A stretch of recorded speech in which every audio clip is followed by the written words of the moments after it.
Hola chicos, buenas.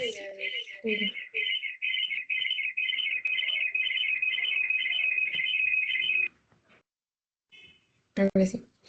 Hola chicos, buenos días. Vamos a hacer la sesión número 2 de gastro. En esta ocasión vamos a ver síndrome dispéptico, que en realidad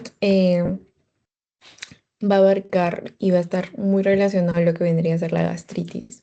Ok, entonces vamos a conocer un poco de esto y vamos a ver una de las patologías muy frecuentes en consulta que vendría a ser la gastritis. Ok, entonces, ¿qué es el síndrome dispéptico?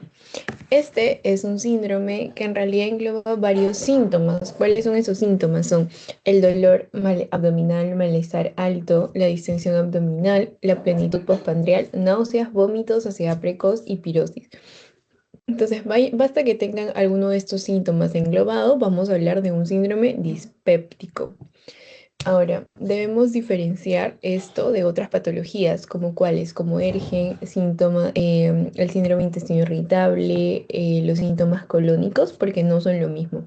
Entonces, ¿cuáles son los síntomas del síndrome dispéptico? Que eso es muy importante. El dolor o malestar alto, la distensión abdominal, la plenitud postprandial, las náuseas, los vómitos, saciedad precoz y pirosis, ¿ok? No confundir con los síntomas del alergia o con los síntomas del intestino irritable o síntomas colónicos, ¿ya? Entonces, para nosotros poder hablar de dispepsia es importante hablar de los criterios de Roma, ¿ok? Los criterios de Roma están estandarizados y básicamente nos van a brindar a nosotros una guía para poder identificar el síndrome dispéptico. Entonces, ¿cuál es la definición? La definición de Roma es dolor o disconfort que se encuentre ubicado en el abdomen superior. Ahora, ¿ese disconfort en qué se traduce? Nosotros habíamos dicho van a haber ciertos síntomas. Uno de ellos es la llenura abdominal alta. ¿Qué más tenemos? La saciedad precoz, la hinchazón, las náuseas, el dolor de hambre. Entonces, ¿qué dicen los criterios Roma respecto a la dispepsia o el síndrome dispéptico? Es un dolor o un disconfort que se encuentra ubicado en el abdomen superior, que engloba llenura abdominal alta, que engloba saciedad precoz, hinchazón, náuseas y dolor del hambre. ¿Ok? Y cuando nosotros hablamos de dispepsia funcional, que engloba, es la ausencia de alteraciones bioquímicas u orgánicas que surgen en exámenes endoscópicos o en exámenes de ultrasonografía. Entonces, ¿qué es lo primero que yo debo hablar dentro de una dispepsia funcional? Es que no hayan alteraciones en el laboratorio ni alteraciones en exámenes endoscópicos, porque si no, ya no sería una dispepsia como tal funcional. Otra de los criterios es que no hay evidencia que la dispepsia calme a la defecación o se asocia a cambios de la frecuencia o forma de heces, porque eso ya sería síndrome de intestino irritable. Entonces, primero que el paciente tenga los síntomas que hemos visto, llenura precoz, saciedad precoz, hinchazón, náuseas, dolor de hambre. Eso es lo primero. Ya, cumple eso, luego debemos ver que haya ausencia en las alteraciones, o sea, que no hayan alteraciones tanto a nivel laboratorial como endoscópico. Segundo, debemos ver que estos síntomas no calmen a qué, no calmen a la defecación o se asocia a cambios en el hábito intestinal, que se asociaría a un síndrome de intestino irritable. Tercero, no debe haber antecedente en ninguna cirugía gástrica, intestinal, biliar o pancreática, ¿ok? Y finalmente, para hablar de un síndrome dispéptico funcional, estamos hablando de que no sea aplicable la historia previa de la enfermedad ulcerosa, ¿ya? Entonces, esas son cositas importantes que nosotros debemos entender dentro de la dispepsia funcional. Ausencia de alteraciones bioquímicas orgánicas, tanto en el endoscopio como en el laboratorio, que no hay evidencia de que calme a la defecación o alguna frecuencia de heces cambiantes, que no hay antecedentes de ningún tipo de cirugía gastrointestinal y que tampoco sea aplicable la historia previa de la enfermedad ulcerosa. Tú tienes esos criterios. En un caso clínico, estás hablando de una dispepsia funcional, ¿ok? De una definición funcional. Ahora, ¿qué más es importante? El Roma 4. Entonces, finalmente, ¿qué es lo que debe tener este paciente para nosotros hablar de un síndrome dispéptico? Que tenga uno o más de los siguientes síntomas. ¿Cuáles eran los síntomas? Llenura postpandrial. Ya, eso es lo primero. que es la plenitud molesta que se siente luego de comer. Luego es la saciedad temprana, o sea que sacie muy rápido su apetito, saciedad temprana. Tercero, el dolor. El dolor, ¿cómo debe ser? Dolor epigástrico, ¿ok? Dolor epigástrico también es otro de los síntomas. Y finalmente tenemos, ¿qué cosa? La quemazón epigástrica. Ya, entonces, Roma 4 engloba uno o más de los siguientes síntomas, como llenura postprandial, saciedad temprana, dolor epigástrico y quemazón epigástrica. Debe cumplir por lo menos con uno o más de los siguientes síntomas. ¿Qué más? Habíamos dicho que no debe haber una enfermedad estructural, tanto en el laboratorio ni en los exámenes endoscópicos debemos encontrar alguna alteración, por eso excluir evidencia de enfermedad estructural. Luego, debe cumplir con estos síntomas en los últimos 3 meses al inicio de los síntomas también. Entonces, tiene que tener uno de los síntomas que hemos nombrado, tiene que excluir la evidencia estructural y cumplir con los síntomas en los últimos 3 meses. Antes del diagnóstico, en los últimos 6 meses. Entonces, últimos 3 meses antes de que empezaran los síntomas, o sea, debe haber 3 meses con síntomas o deben haber los últimos 6 meses antes del diagnóstico sin síntomas, ¿ok? Entonces, eso es lo importante en el Roma 4, cumplir la temporalidad, cumplir la ausencia de laboratorios y de enfermedades endoscópicas y los síntomas como tal. Ok, entonces, eso es el Roma, que es importante acá, saber que cuando hablamos de dispepsia, tenemos una dispepsia funcional, que engloba estos síntomas de llenura postprandial, saciedad precoz, dolor epigástrico, quemazón epigástrica, y de hecho que debemos excluir todo tipo de prueba laboratorial o todo tipo de prueba estructural alterada, y cumplir con que los últimos 3 meses hayan habido el inicio de los síntomas o los últimos 6 meses antes del diagnóstico. Ok, bueno, eso. Y ahora les he puesto aquí un poquito acerca de los tipos de dispepsia para entender. Entonces, primero debemos saber de los síntomas gastrointestinales. Estos síntomas gastrointestinales pueden ser de dos tipos, pueden ser altos como también pueden ser bajos. Por ejemplo, si nosotros sentimos dispepsia, por ejemplo, si nosotros sentimos, no sé, una quemazón, si nosotros sentimos la pirosis, los vómitos, las náuseas, podríamos estar hablando de síntomas altos y nos podríamos referir a una enfermedad por reflujo gastroesofágico. Pero si hablamos de los síntomas bajos, como por ejemplo la hinchazón, la saciedad precoz, la llenura abdominal, el dolor epigástrico, la quemazón epigástrica, o también, por ejemplo, si nosotros tenemos que el paciente tiene síntomas como cambios de las deposiciones, ahí sí estaríamos hablando de bajos y se relacionaría con los síndromes de intestino irritable.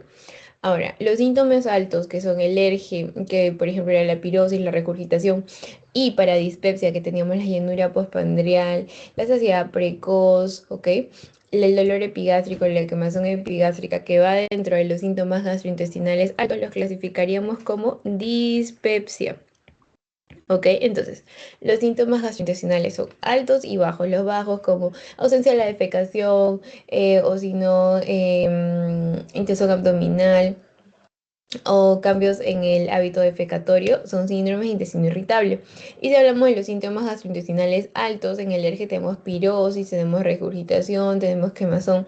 Y los otros altos, que vendría a ser la llenura postprandial, la saciedad precoz, el dolor epigástrico, la quemazón epigástrica, que iría con dispepsia. ¿Ok? Entonces, la dispepsia, tenemos dos tipos de dispepsia, la no investigada y tenemos la dispepsia investigada. Entonces, cuando nosotros hablamos de la dispepsia no investigada, debemos tener en cuenta que la clínica es por primera vez. Entonces, ¿cuándo va a ser una dispepsia no investigada? Cuando por primera vez viene la clínica. Luego, también otra de las causas sería los síntomas recurrentes. Síntomas recurrentes, pero nunca han sido estudiados. Ok, entonces la no investigada clínica por primera vez o síntomas recurrentes pero nunca han sido sometidos a pruebas diagnósticas, o sea, nunca han sido estudiados. ¿A qué me refiero? A pruebas diagnósticas. Luego tenemos la investigada. En la investigada tenemos la orgánica y tenemos a la funcional. ¿Ya? Entonces, en la investigada, la orgánica y la funcional, la orgánica es cuando hablamos de las diferentes pruebas diagnósticas y encontramos causas orgánicas. Entonces, la dispepsia investigada orgánica es cuando ya hay una causa diagnosticada, o sea, una causa orgánica, un diagnóstico como tal.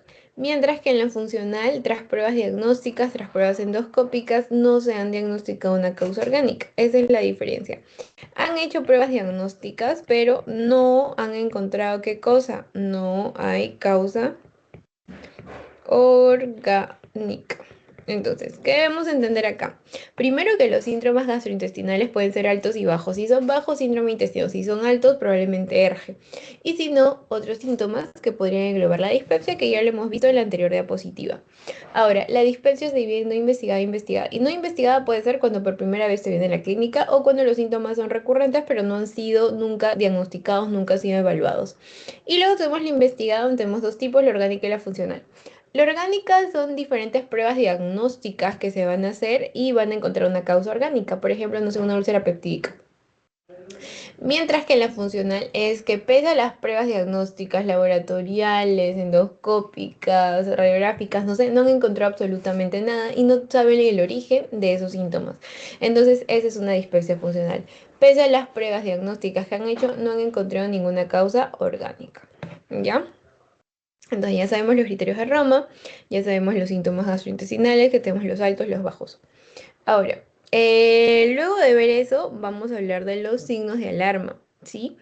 Los signos de alarma tenemos disfagia, tenemos odinofagia, tenemos baja de peso, dolor severo, dolor en banda, vómitos, masa abdominal palpable, sangrado digestivo, ictericia y linfadenopatías.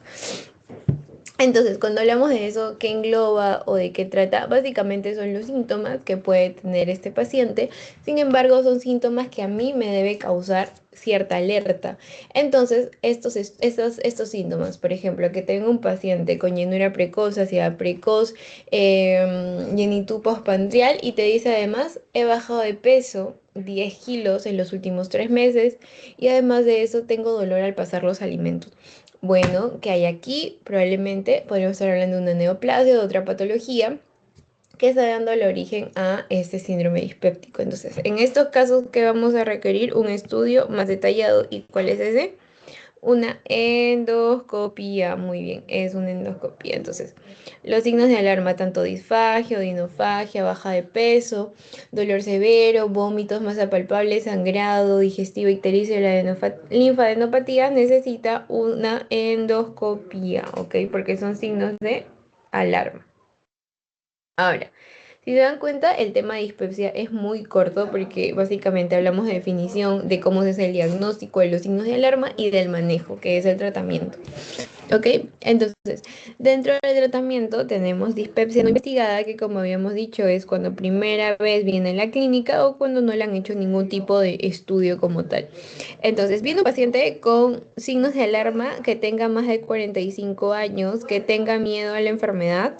Y lo primero que vamos a hacer, si tiene signos de alarma, es un estudio endoscópico, entonces le voy a hacer una endoscopía y debemos tratar el hallazgo que encontremos. ¿Qué pasa si el paciente no tiene signos de alarma y tiene menos de 45 años? No le puedo tomar la endoscopia como tal, ¿verdad? No hay criterios. Entonces le empiezo a dar 4 semanas de terapia de acuerdo al síntoma predominante, porque es una cosa, la terapia de la dispepsia es el síntoma predominante, según eso lo voy a tratar. Si hay una respuesta, muy bien, pero si no hay respuesta o hay una recaída, lo primero que vamos a pensar es que esa dispepsia se relaciona con una gastritis. Entonces voy a tomar un test de aliento o un test serológico de Helicobacter pylori. ¿Qué pasa si el Helicobacter pylori es positivo? Pues lo que tenemos que hacer es erradicarlo. Y si es negativo, vamos a hacer una terapia basada en síntomas predominantes, combinación de terapias y muchos más estudios diagnósticos.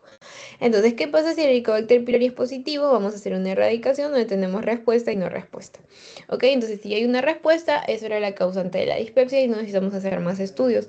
Pero si no hay respuesta al tratamiento del Helicobacter pylori, pues probablemente se necesita una endoscopía, alguna prueba diagnóstica superior. ¿Ok? Entonces, lo primero que vamos a hacer es ver si tiene signos de alarma o no. Si no tiene signos de alarma ni le da para tomar una endoscopía, vamos a ir a tomar una prueba de aliento. Pero si tuviera la edad o bien tuviera los signos de alarma, sí se varía o se iría con una endoscopía como tal. ¿Ok? Bueno, luego de esto, nosotros recomendamos tomar lo que se conoce como un test and treat. ¿En qué consiste? Es tomar una prueba de Helicobacter pylori si es que más establece el tratamiento erradicador. ¿Ok? Que es la primera opción, antes del tratamiento antisecretor empírico o endoscópico, que consiste que debemos hacer el test de Helicobacter pylori y tratar porque es una de las causas más frecuentes de dispepsia. ¿Ok? Entonces, la dispepsia que no es investigada, pacientes menores de 55 años, pero en Perú nosotros tratamos con 45 años, así que acá no da caso esto, sino 45 años, sin signos de alarma y síntomas, sin signos y síntomas de alarma. Entonces, este paciente tiene menos de 45 años y no tiene signos de alarma, entonces no tengo que por qué tomar una endoscopía aún. Entonces lo primero que vamos a hacer es el Test and Treat, que es el test de aliento más el tratamiento erradicador. Entonces, mejora la clínica. Sí, fin del tratamiento. Acabo, le traté la gastritis, que era el causante de esta dispepsia no investigada. Pero ¿qué pasa si yo le tomo el test de aliento y le hago el tratamiento erradicador y no mejora? Entonces ya comienzo con el tratamiento empírico, que es el antisecretor. Por ejemplo, en los inhibidores de la bomba de protones. ¿Hay mejoría? Sí, entonces fin del tratamiento. Si no hay mejoría, debemos reevaluar los síntomas del paciente. Entonces, tratar según qué, según la sintomatología predominante, que es lo que les decía. Entonces tenemos el tipo ulceroso y tenemos el tipo de dismotilidad. Entonces, si es el tipo ulceroso, que es ese ardor que sienten los pacientes, mantener o doblar la dosis de los inhibidores de la bomba de protones durante 4 semanas. Pero si es tipo de dismotilidad, debemos ayudar con procinéticos y también tratar durante 4 semanas. Entonces, ¿han desaparecido los síntomas? Sí o no. Si han desaparecido los síntomas, vamos a dar fin al tratamiento. Si no han desaparecido los síntomas cuando son dirigidos a este tratamiento, ya sea tipo ulceroso, tipo dismotilidad, vamos a hacer lo que se conoce como la endoscopía, que es una prueba endoscópica u otras pruebas que a mí me van a hacer saber si es que hay alguna causa estructural. Porque generalmente nosotros pensamos que la dispepsia es funcional. Entonces, primero tratamos el Helicobacter pylori, no es Helicobacter pylori, tratamos con hombre protones, no funciona, ya voy según la etiología. Si es dismotilidad, vamos a dar procinéticos, y si es tipo ulceroso, que vamos a dar inhibidores en la bomba de protones, ¿ok? Eso es básicamente lo que nosotros tenemos que dar a los pacientes en el caso de una dispepsia. Ya, básicamente de eso se trata el tratamiento. El tema es muy cortito, dispepsia es muy cortito. Por ejemplo, aquí ya para ir finalizando, ¿no? Una dispepsia funcional es cuando no hay una causa estructural. Eso es lo que quiero o sea, dispepsia como tal, ya sabes, es el conjunto de síntomas sin signos de llenura postprandial, saciedad precoz, ardor epigástrico, quemazón epigástrica, ¿ok? Entonces ya, yo llego a ese fin, yo ya tengo los síntomas, tengo el tiempo, pero la única diferencia es que si el paciente ha encontrado en sus pruebas de laboratorio o endoscópicos algún tipo de lesión como tal. Si no lo ha encontrado, es una dispepsia funcional que debemos hacer el Test and Treat. El Helicobacter pylori positivo o negativo. Si está positivo, debemos erradicar el Helicobacter pylori. Si está negativo, vamos a ver dos tipos, el síndrome de dolor epigástrico o el síndrome del dolor postprandial. Si es síndrome del dolor epigástrico, ¿qué voy a dar? Inhibidores de la bomba de protones, que son o procinéticos. Si es que no funciona con los inhibidores de la bomba de protones, generalmente se dobla la dosis y todo por 4 semanas. Pero si hablamos de un síndrome de malestar postprandial, vamos a dar procinéticos. Si no funciona, le añado inhibidores de la bomba de protones, pero todos son neuromoduladores. ¿Ok? Entonces, siempre quiero que llegues a la conclusión de que en síndrome de malestar postprandial, ¿a quién voy a encontrar? A la llenura postprandial y a la saciedad precoz. Y en el síndrome de dolor epigástrico voy a encontrar al dolor abdominal y a la distensión abdominal, ¿ok? Entonces, eso es la dispepsia funcional. Ya sabemos que en conclusión toda la clase se resume en que tenemos dispepsias no investigadas, y dentro de las dispepsias no investigadas, que son cuando es la clínica por primera vez o cuando no han recibido ningún tipo de prueba diagnóstica, vamos a tener otro tipo de dispepsias que son las dispepsias funcionales. Las dispepsias funcionales son cuando hay todos estos síntomas, ya sea saciedad precoz, llenura postprandial, ardor epigástrico, dolor epigástrico. Estos síntomas que predominan van a tener ausencia de una prueba de laboratorio positiva o ausencia de una prueba endoscópica. Esto es cuando nosotros hablamos de dispepsia funcional. O sea, son los mismos síntomas, el mismo cuadro, el mismo tiempo de 3 meses o 6 meses antes del diagnóstico. Sin embargo, la diferencia que lo caracteriza es que no va a haber ningún daño estructural ni ningún daño funcional, es decir, ningún daño en el endoscopio, en las pruebas endoscópicas, ni ningún daño tanto en pruebas analíticas. ¿Ok? Esa es la diferencia. Ahora, segunda pregunta, ¿cómo es el tratamiento, no? ¿En qué se basa? ¿Qué es lo que se hace? Etcétera.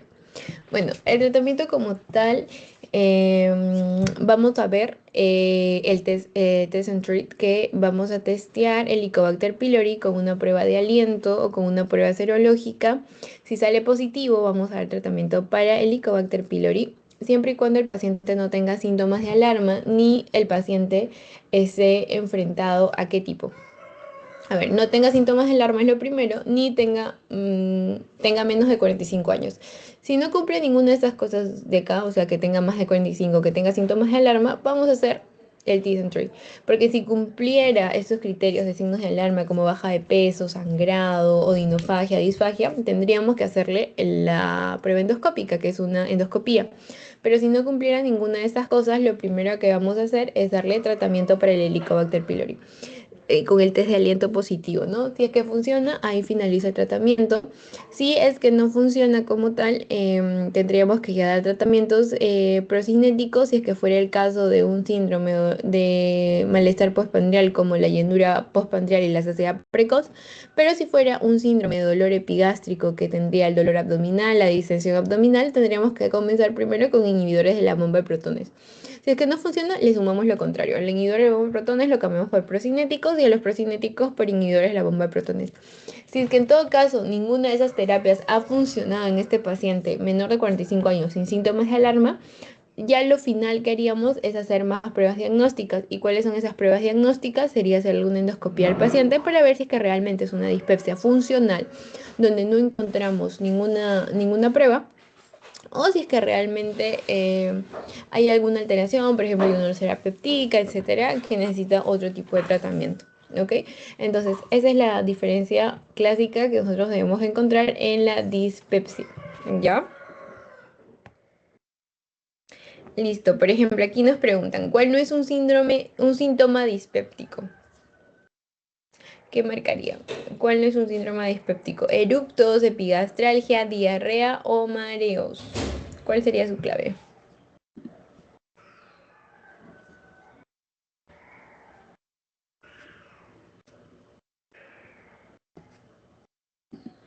A ver, eructo se podría asociar a un síndrome de llenura postprandial, epigastralgia de dolor epigástrico y los mareos también. Pero el que deja de cuadrarme es la diarrea. ¿Por qué la diarrea? Yo, mira, porque la diarrea forma parte de los síndromes de intestino irritable, que son los cambios en las evacuaciones, porque si hubiera eso no sería dispepsia, sino sería síndrome de intestino irritable. Entonces, aquí, cuando hablamos de síndrome dispéptico o del síntoma dispéptico, tenemos eructos, epigastralgia y hasta mareos, pero nunca vamos a encontrar las diarreas. ¿Ok? Porque si fuera diarrea ya no sería un síntoma dispéptico, sino se englobaría con un síndrome del intestino irritable. ¿Ok?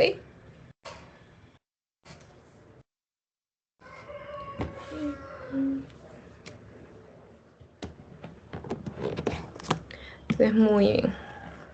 Bueno, antes de pasar a eso, vamos a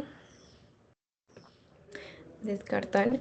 Vamos a hablar un poco de gastritis, que no es el tema que me toca, pero he visto que hay bastante banco de gastritis, entonces les voy a como que dar ciertas cosas que tengan que ver con gastritis. ¿Ok? Cosas importantes, datos muy importantes que yo sé que gastritis ya lo han llevado anteriormente, pero es importante volver a recordar gastritis. Entonces,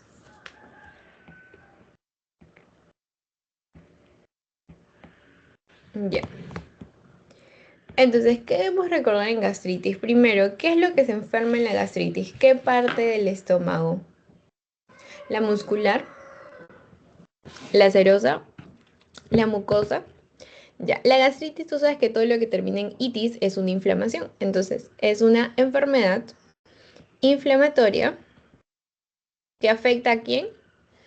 Afecta que puede ser de dos tipos, puede ser una gastritis aguda o puede ser una gastritis crónica que afecta a la mucosa gástrica, ¿ok? Gastritis se llama porque afecta a la mucosa gástrica, ¿ya?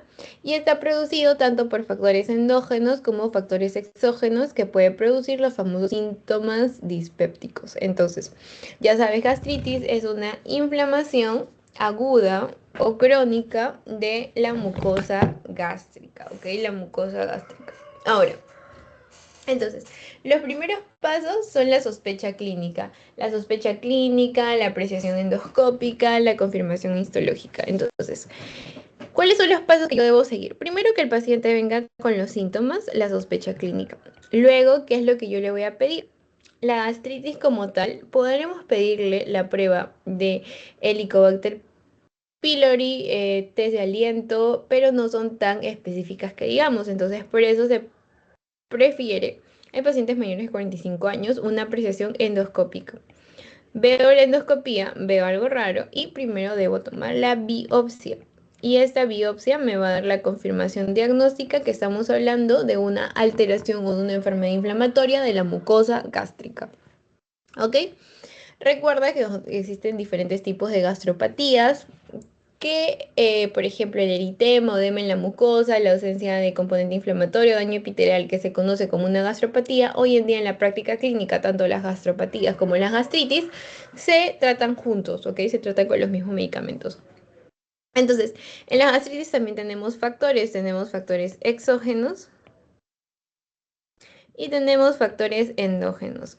Los factores exógenos pues son del exterior, por ejemplo, el famoso Helicobacter pylori, por ejemplo, los AINES, las drogas, el alcohol, el tabaco, drogas, alcohol, tabaco, esos son los factores exógenos. Y en los factores endógenos, aquí tenemos al ácido propio, el ácido gástrico, tenemos a la bilis, tenemos a los jugos pancreáticos que son producidos por las enzimas pancreáticas, ¿ok?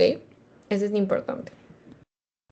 La urea, los inmunes, etcétera. Entonces, eso es para nosotros vayamos a ver gastritis. Entonces, ya sabes, factores nocivos endógenos, ácido clorhídrico, pepsinas, sales biliares, enzimas o jugo pancreático, etcétera. Y en los exógenos, Helicobacter pylori, AINES, alcohol, bacterias, tabaco, etcétera.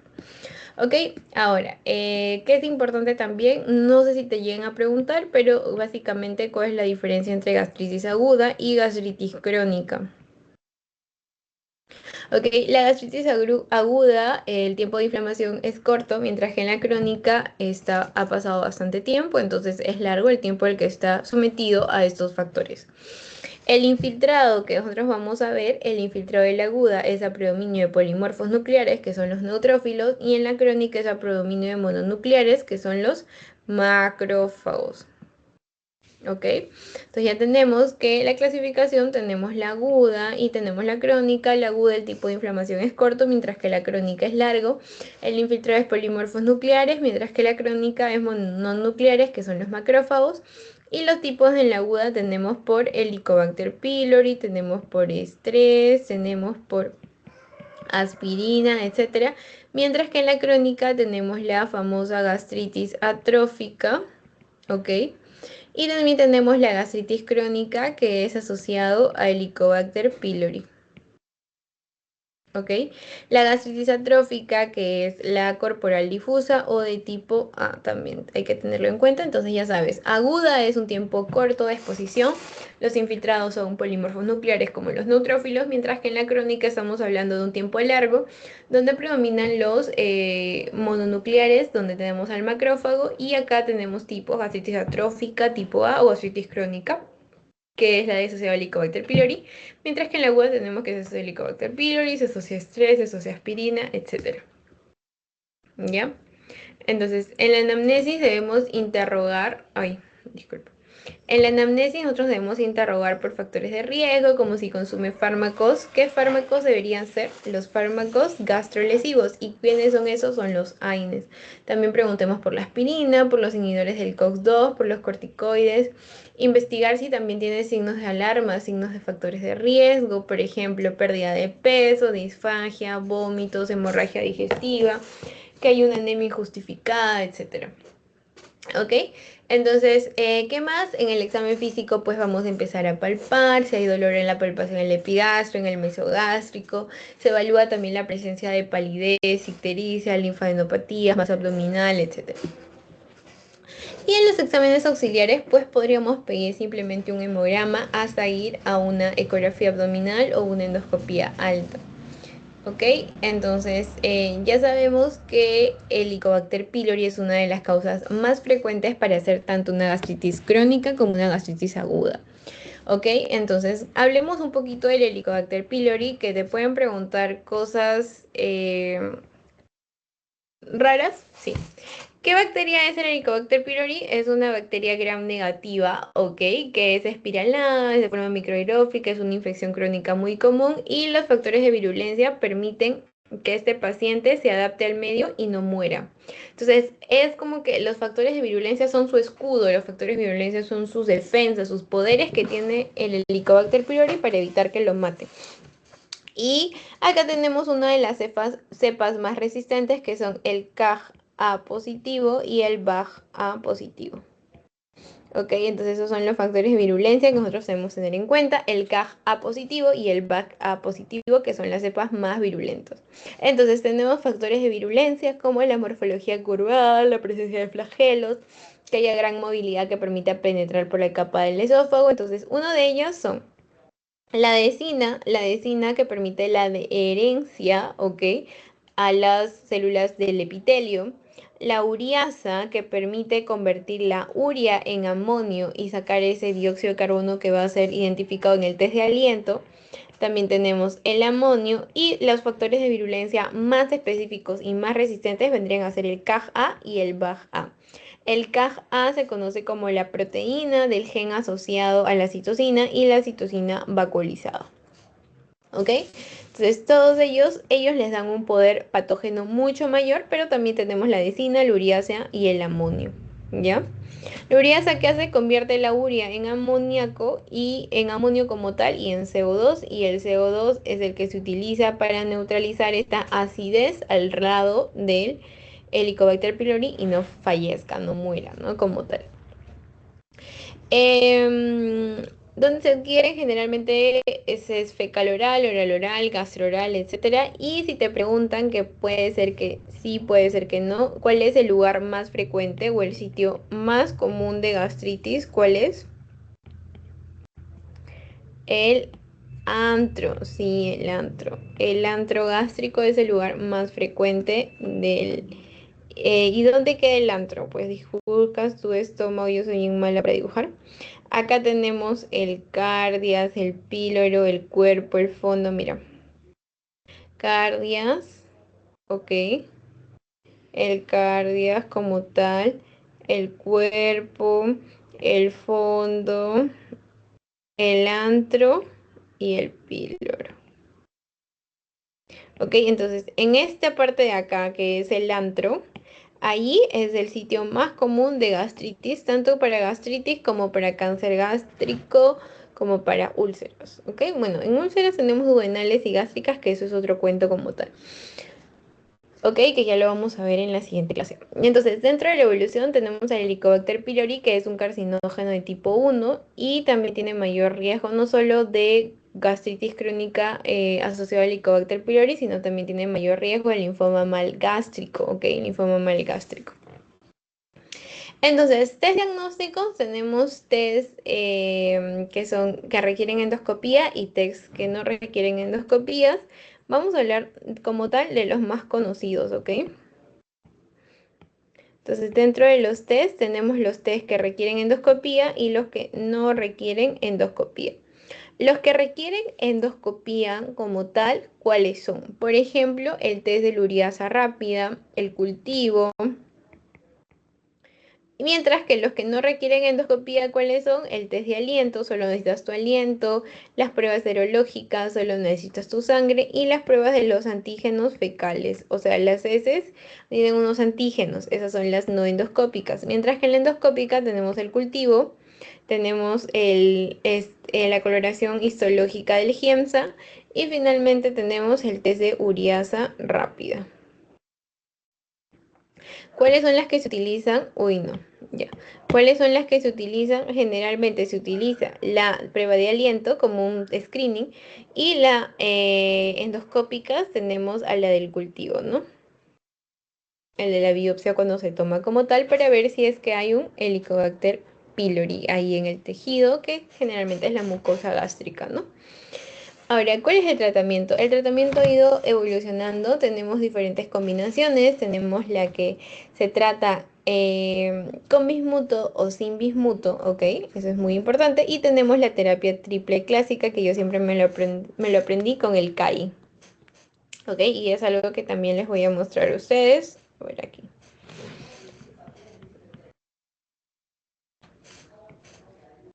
Tratamiento. En el tratamiento tenemos la terapia.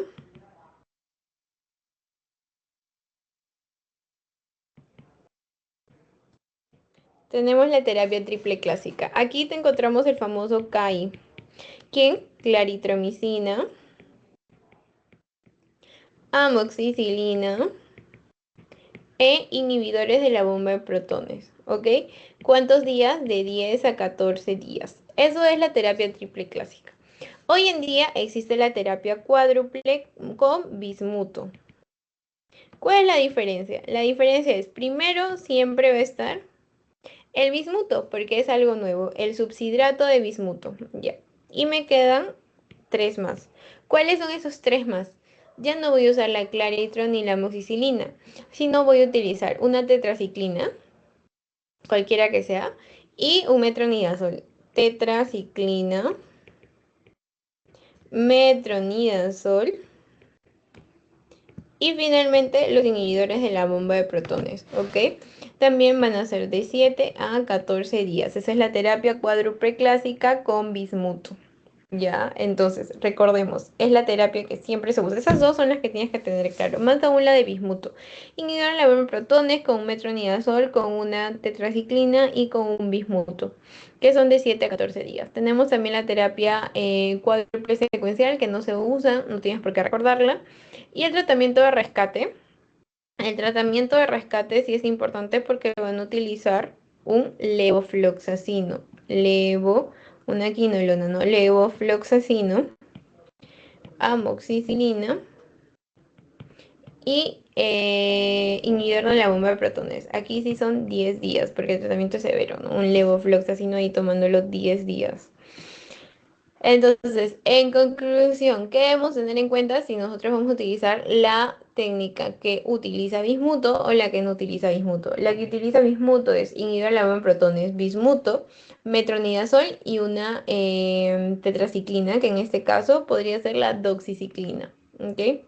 Y si no utilizaría bismuto, inhibir la bomba de protones, amoxicilina, claritromicina y metronidazol, ¿ok? Le añades el metronidazol.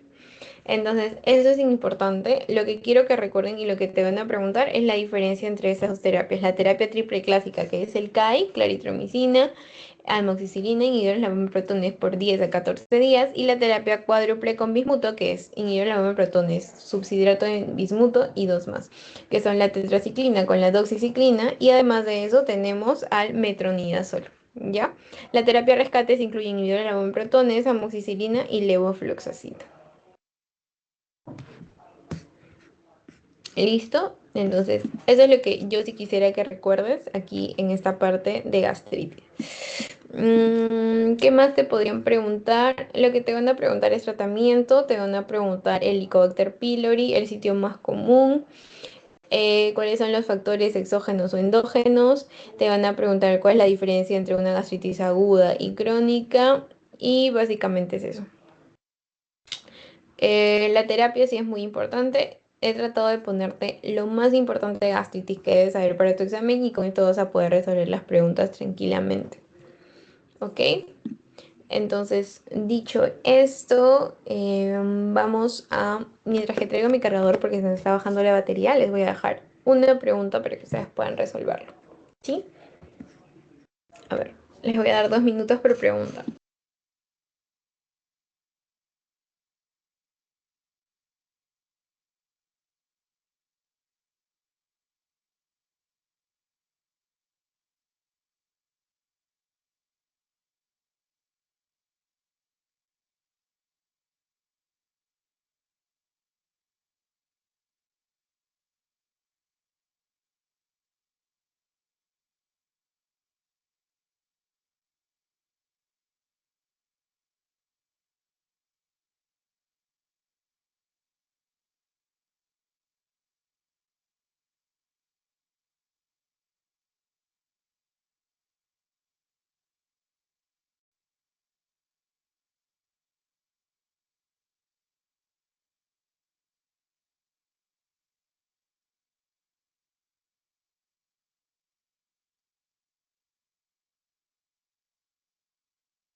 A ver, dice, varón de 39 años que tiene antecedente de gastritis crónica, además del Helicobacter pylori. Ya, tiene antecedentes importantes, que son gastritis crónica y Helicobacter pylori. Recibió tratamiento erradicador hace 4 semanas, pues no te dice si fue la cuádruple o la triple clásica, pero te dice que acude a control con leve epigastralgia. ¿Cuál es la conducta más apropiada a seguir? A ver, ¿qué es importante resaltar de acá? Que con las preguntas a veces se nos pasa en la teoría decirles, es que después de un tratamiento de Helicobacter pylori, siempre se debe confirmar de que se haya erradicado completamente a la bacteria. ¿Y cuál es la prueba de elección? No vas a volver a hacer una endoscopía, no. La prueba de elección es el test de aliento con urina marcado. O también el antígeno de heces, pero el que se prefiere es el test de aliento, es el más comercial. Ahora, ¿cuáles son los requisitos para hacerlo? Mayor igual a 4 semanas después de terminar antibióticos. O sea, después del mes de haber terminado antibióticos, vas a hacer la prueba. Suspender inhibidores de protons al menos 2 semanas antes. ¿Qué quiere decir? Acabo mi tratamiento que me dieron de 14 días, inmediatamente me tomo, no. Desde ese día que dejas el tratamiento, que son 14 días después de tomar el antibiótico, debe pasar un mes sin tomar antibiótico.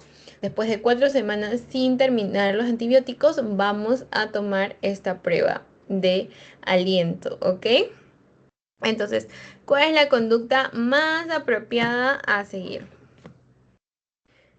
Tenemos endoscopía alta. No, ¿verdad? Porque no está indicado si es que el paciente no tiene signos de alarma y tiene 39 años y solo tiene epigastralgia. Entonces no hay síntomas de alarma ni la edad. Test de aliento para Helicobacter pylori.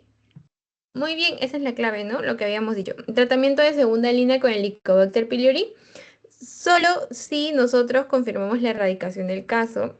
La serología para Helicobacter pylori no sirve para control, queda positivo mucho tiempo después. El que sirve es el test de aliento, y endoscopía alta más biopsia es innecesaria porque es un control, no es importante en control rutinario porque no puedes hacer endoscopías y biopsias cada rato. Entonces, ¿cuál sería la clave? La B, ¿no? Test de aliento para Helicobacter pylori. Y así, este tipo de pruebitas te van a hacer para hacer caer, para que tú marques en todo endoscopía, pero no todo es endoscopía. ¿Ya, chicos? Entonces, aquí también les voy a dar 2 minutos para que puedan resolver esta pregunta.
Ya, a ver, dice, varón de 55 años acude por consultorio externo por presentar hace 6 meses ardor epigástrico. Uy, ardor epigástrico, distensión abdominal que no mejora con antiácidos. No hay signos de alarma. ¿Qué examen solicitaría usted? Primero, tiene 55 años y no tiene signos de alarma. ¿Qué pasaría en este caso? Tiene ardor epigástrico y distensión abdominal. Eso es un conjunto de síntomas que nosotros llamamos dispepsia. ¿Ok? ¿Y cuánto tiempo tiene con esto? 6 meses. Entonces cumple sus criterios para llamar dispepsia. Es una dispepsia crónica. No tiene signos de alarma, entonces sería una dispepsia no investigada sin signos de alarma porque no te dice que haya recibido como tal no te dice como tal que haya recibido algún, ¿cómo decirlo? Algún examen, ¿no? Entonces, ¿cuál es la conducta recomendada? En pacientes menores de 6 años sin ningún tipo de signo de alarma y con estos síntomas dispépticos, ¿qué es lo primero que habíamos dicho que íbamos a hacer? El test and treat, ¿no? Testear y tratar. ¿Sobre qué? Sobre el Helicobacter pylori. ¿Cuál era la mejor forma? Viendo un test de aliento del Helicobacter pylori. Y la alternativa era el antígeno de heces. Entonces, ¿por qué no hacer una endoscopía alto? Porque si tiene síndromes dispépticos, sin embargo, este paciente como tal no tiene signos de alarma. Parasitológico seriado, no corresponde al cuadro, no hay diarreas, no hay fiebre, no hay vómitos. Antígeno en heces podría ser, pero es la segunda opción si es que no hubiera el test de urea, el test de aliento y la ecografía abdominal nada que ver. Entonces, ¿cuál es la clave? El test de aliento para el Helicobacter pylori. Muy bien. Oh, bueno, acá les ponen el A. Creo que les ponen el A como tal, con el razonamiento de que es un paciente varón mayor de 55 años. Entonces, cuando este paciente ya tiene más de 55 años, según los criterios peruanos, se toma una endoscopía como tal. Entonces, si es que no me equivoco, esa la pregunta la reclamaron porque como tal no hay signos de alarma, pero sí tiene un factor de riesgo que vendría a ser la edad. Entonces, por eso le colocan una endoscopía alta con biopsia. Hay que tener cuidado con eso. Pero con el otro razonamiento sería un test de aliento por Helicobacter pylori porque solo tiene los síntomas dispépticos, no hay síntomas de alarma. Pero como ya tiene más de 55 años, nosotros sí podríamos tomar una endoscopía. Entonces, la opción sería tomar una endoscopía como tal. ¿Ok? Bueno, aquí está la otra pregunta. También les voy a dar 2 minutos para que puedan responderla.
Listo, siguiente pregunta. Dice, mujer de 25 años, estudiante universitaria, soltera, antecedentes de dismenorrea, última menstruación hace 8 días.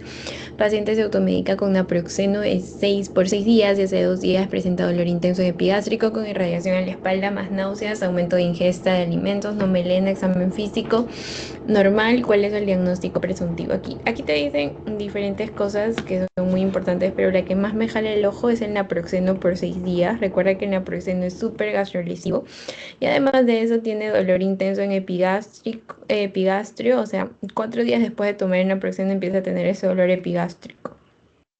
Probablemente tengo una pancreatitis, no creo, medicamentosa, no creo. Un síndrome intestinal irritable, no hay cambios en el hábito defecatorio.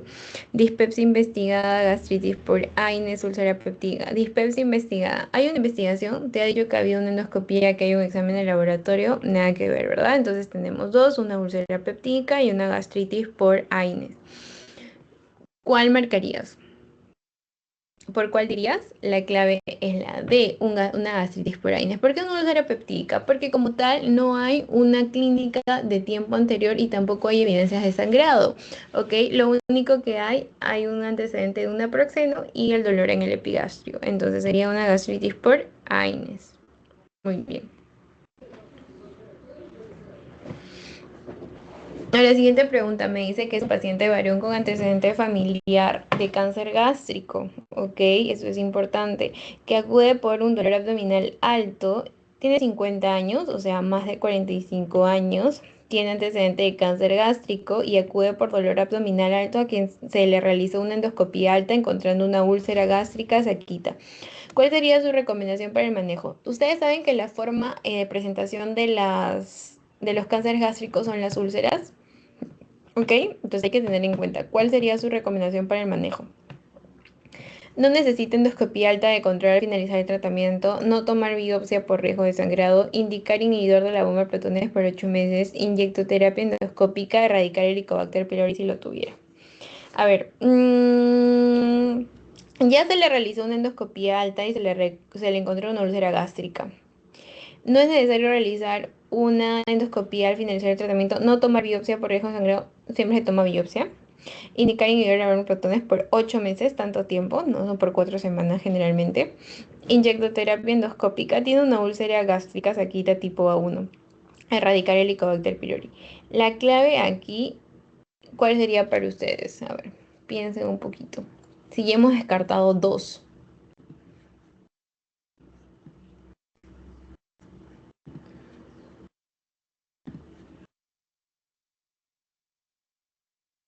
¿Mm?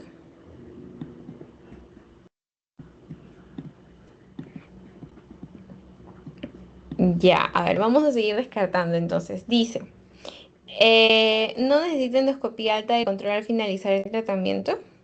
En realidad, no necesita endoscopía. En los pacientes que tengan úlceras gástricas, sí necesitan un tratamiento, o sea, un control endoscópico más seriado, porque hay riesgo y aparte hay cáncer gástrico, entonces es muy probable que esa úlcera se transforme en un cáncer gástrico. Entonces lo niegas. Tenemos inyectoterapia endoscópica. La terapia endoscópica se da cuando cuando la úlcera está sangrante, pero en este caso es una úlcera saquita A1, entonces no es prioridad. Entonces lo que se podría hacer es erradicar el Helicobacter pylori si lo tuviera. ¿Por qué? Porque tú sabes que el Helicobacter pylori es un cancerígeno tipo 1 que puede hacer que esta úlcera progrese a un cáncer gástrico. ¿Ok, chicos? Entonces, bueno, eso sería todo por la sesión número 2 del día de hoy. Les voy a ir enviando el post igual. Si tienen alguna duda, pregunta, me la pueden hacer llegar por privado. Igual les voy a compartir estas diapositivas para que ustedes también puedan revisarlo. Recuerden que dispepsia, ya sabes cuál es la diferencia entre cómo diagnosticar una dispepsia, cuál es la diferencia con dispepsia funcional, en gastritis, cuál es el tratamiento, cuáles son los pasos a seguir cuando hacemos un test de Helicobacter pylori, cuando hacemos una biopsia, una endoscopía, etcétera de cosas. Ok, entonces por eso es importante saber eso. Ya. Entonces, hasta ahí, ¿ustedes tienen alguna duda, pregunta? Espero que no. Y bueno, de ahí vamos a continuar con la clase de úlcera péptica. ¿Sí? Gracias, chicos.